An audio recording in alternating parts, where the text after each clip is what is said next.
වේදිකාවේ අසුන්ගෙන සිටින ආරාධිත අමුත්තන්ගෙන්ද ජාතික ජනබලවේගයේ සහෝදර සහෝදරයන්ගෙන්ද රට වෙනුවෙන් මෙතනට පැමිණි සහෝදර සහෝදරයන්ගෙන්ද අවසරයි.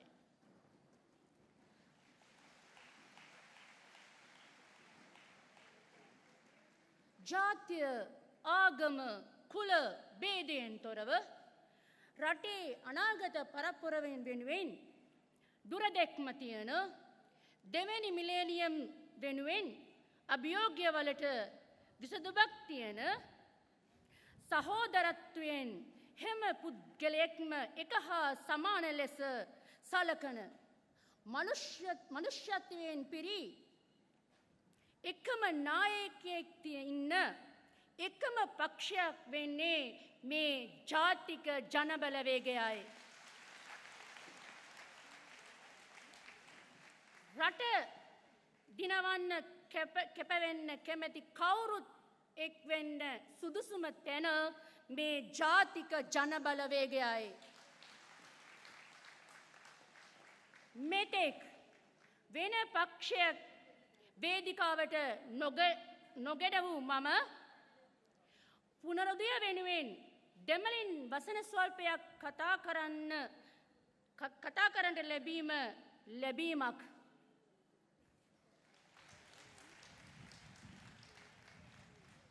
මම දෙමළින් කතා කරනකොට ඔයාලා තේරුම් ගන්න පුළුවන් වෙයිද කියලා මං දන්නේ නැහැ. ඒත් අපේ සහෝදර සහෝදරයන්ව අවදි කරන්න ඒ වගකීම මට තියෙනවා. ඒ වගකීම ඉෂ්ට කරන්න මේ වේදිකාව මං පාවිච්චි කරගන්නවා. මං කතා කරනකොට මේක ජාතිවාදය නැත්නම් ආගම්වාදය කියලා හිතන්න එපා. අපිව ගන්න කියලා අපෙන්පත් වූ අපේම ලීඩර්ස්ලා අපිව රැවට්ටෙන නිසා අපි එයාලට ඔයාලට රැවට්ටෙන්නේ නැහැ කියන පණිවිඩය මෙතනින් මම දෙන්න කැමැතියි.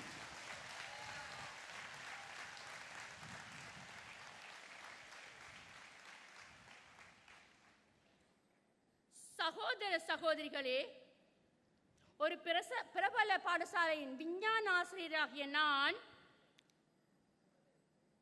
இந்த இடத்தில் இந்த நேரத்தில் உங்கள் முன் ஒரு சொற்பொழிவாற்றுவதற்கு வந்துள்ளேன்.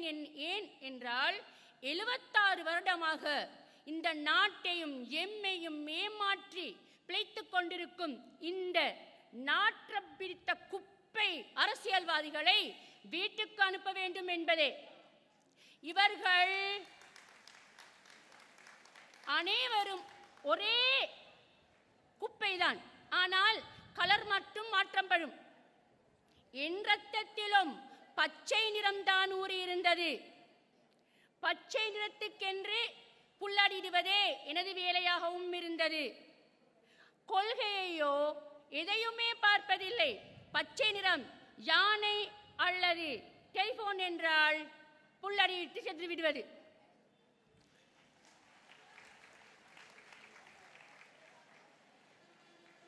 இவர்கள் முஸ்லிம் அரசியல்வாதிகளும் தான், ஏனைய அரசியல்வாதிகளும் தான்.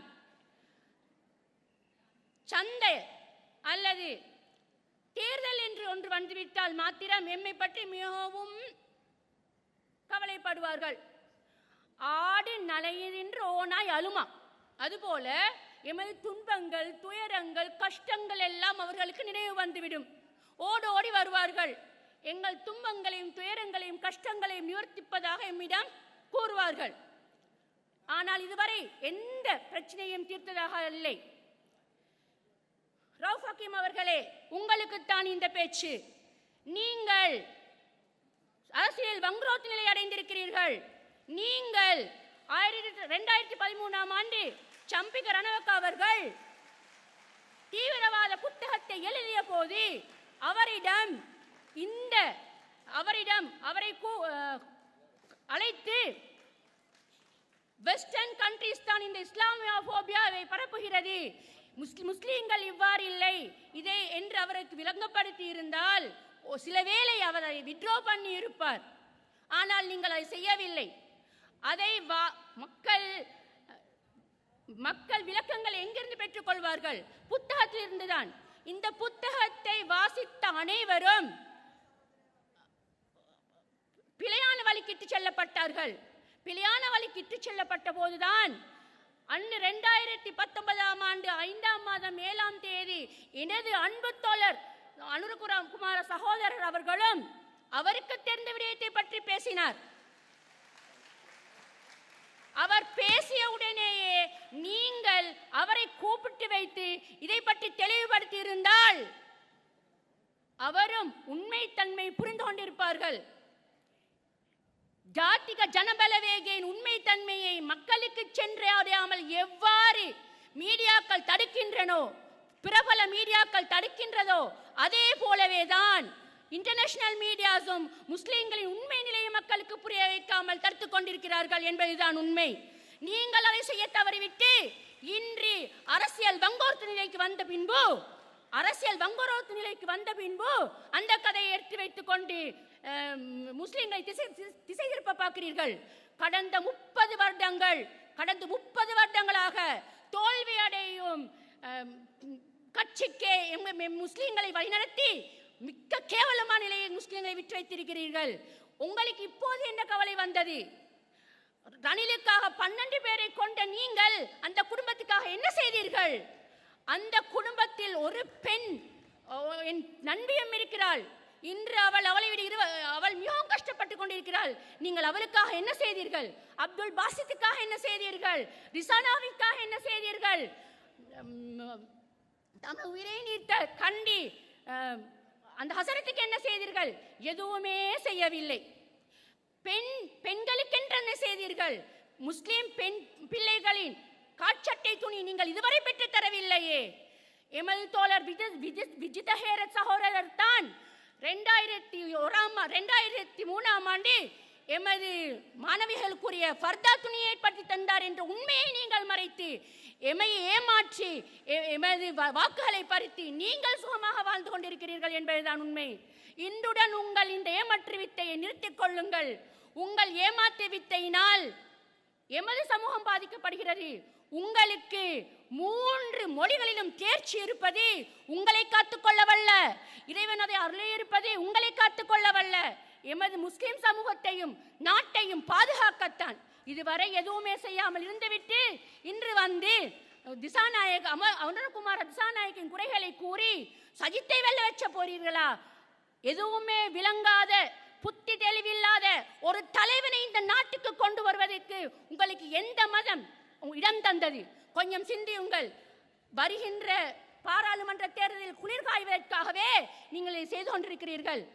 உங்கள் அன்பான வேண்டுகோள், நீங்கள் உங்கள் செய்த வேலைகளை மக்களுக்கு எடுத்துக்காட்டி உங்கள் உண்மைத்தன்மையை எடுத்துக்காட்டி நீங்கள் வெற்றி பெறுங்கள். அதற்காக உண்மையை உணர்ந்து நிற்கும் முஸ்லிம் சகோதரிகளின் உள்ளங்களை புண்படுத்தும் விதமாக இன்னும் ஒரு இனவாதத்தை தூண்டக்கூடிய எம்மோடு சகோதரத்துவத்தோடு இருக்கின்ற இந்த அழகிய சகோதரத்துவத்தை இல்லாமல் செய்கின்ற மோசமான வேலையிலிருந்து நீங்கள் விடுபட வேண்டும் என்று மிக வினயமாக கேட்டுக்கொள்கிறேன். இந்த என் அன்பார்ந்த முஸ்லிம் சகோதரிகளே, உங்களிடம் அன்பான ஒரு வேண்டுகோள். இந்த முஸ்லிம் கிழட்டு தலைமைகளுக்கு ஏமாற வேண்டாம்.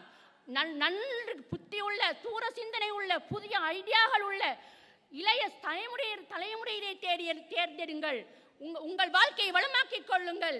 ஸ்ரீலங்கா முஸ்லிம்கள் என்ற பெருமையோடு இந்த நாட்டில் நிம்மதியோடும் சுய கௌரவத்தோடும் சமமாக வெற்றியாக வாழ வேண்டுமா? என் அன்பான முஸ்லிம் சகோதரர்களே, திசை காட்டியை ஜாதிக ஜனபல வேகையின் தலைவரான அனுரகுமார திசாநாயக்கை தேர்ந்தெடுங்கள். அதுவே உங்கள் வெற்றிக்கும் விமுக்திக்கும் வழி என்று கூறி விடைபெறுகிறேன். நன்றி.